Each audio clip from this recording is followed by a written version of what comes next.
भारतात दरवर्षी 26 नोव्हेंबर 1949 साली संविधान स्वीकारण्यात आले. म्हणून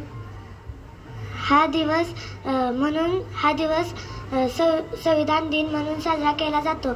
26 नोव्हेंबर 1949 साली डॉक्टर बाबासाहेब आंबेडकरांनी हे संविधान लिहिले.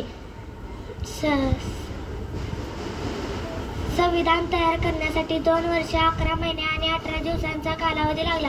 तसेच संविधानात 448 कलमे, 12 अनुसूचित आणि 118 विभागे आहेत.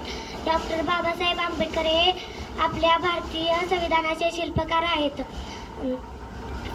भारतीय संविधान हे लोकशाहीचा गौरव करणारा दिवस आहे. शाळा, महाविद्यालय, सरकारी कार्यालयामध्ये या दिवशी विविध कार्यक्रम आयोजित केले जातात. विद्यार्थ्यांना संविधानाविषयी महत्त्वाची माहिती दिली जाते. एवढे बोलून मी माझे 2 शब्द संपवते. जय हिंद.